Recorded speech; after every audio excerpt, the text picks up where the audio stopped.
Moi, je pense qu'il y a une idéologie un peu sournoise qui s'est immiscée dans nos vies politiques, dans nos entreprises, c'est le court-termisme.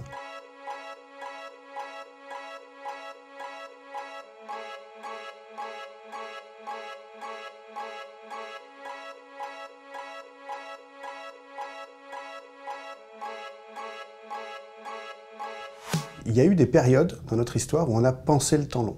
On peut remonter aux Grecs. L'oracle de Delphes, la Pythie, elle, imaginait le futur et donnait des conseils à celles et ceux qui venaient lui poser des questions. Et puis, sans parler des Grecs anciens, dans les années 50, nous, on a essayé aussi d'imaginer le futur parce qu'on a dû reconstruire après la guerre. Et donc, l'État, en premier, a fait des grands plans d'industrialisation de la France. Force est de constater que ça fait longtemps qu'on n'a pas pensé le temps long. À partir de quand le court terme est devenu la norme? Ça, c'est une bonne question. Peut-être que les années 80, la fin des 30 Glorieuses, je ne sais pas. En tout cas, on est dans une société de l'urgence, manifestement, et il est urgent, justement, de prendre le temps du temps.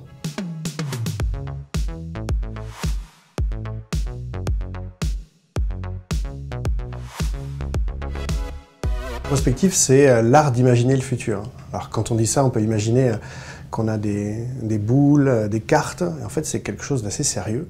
C'est des scénarios sur les futurs qui pourraient advenir.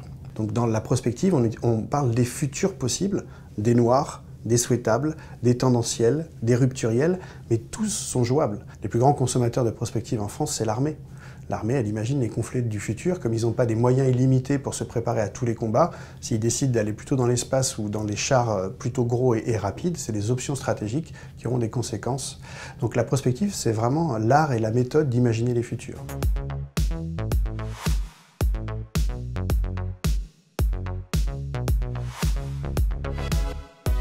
Donc nous, ce qu'on propose, c'est la création d'un vice-premier ministre du temps long, un super ministre du futur qui serait entre le Premier ministre qui gère l'urgence et les ministres qui gèrent par secteur un certain nombre de décisions qui nous impactent pour les 20 prochaines années. Et ce super ministre, il serait justement le référent du temps long.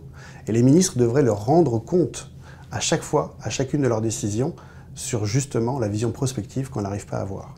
On pourrait par exemple lui mettre toutes les cellules de prospectif de tous les ministères et de toutes les grandes entités, justement, centré sur lui. Il aurait peut-être comme relais retour les préfets qui pourraient choisir des terrains d'expérimentation sur un certain nombre de possibles, justement, qui pourraient advenir. Et après, quelle est la bonne personne? Certainement une personne courageuse, audacieuse, exploratrice. En fait, quand vous prenez le temps du temps long, vous dépassez la droite, la gauche, le privé, le public, le jeune, le vieux. C'est ceux qui veulent en être d'un futur qui soit autre qu'anxiogène. Et quand on prend ce temps-là, on voit par exemple que la reconnexion entre l'homme et la nature, c'est dans tous les scénarios.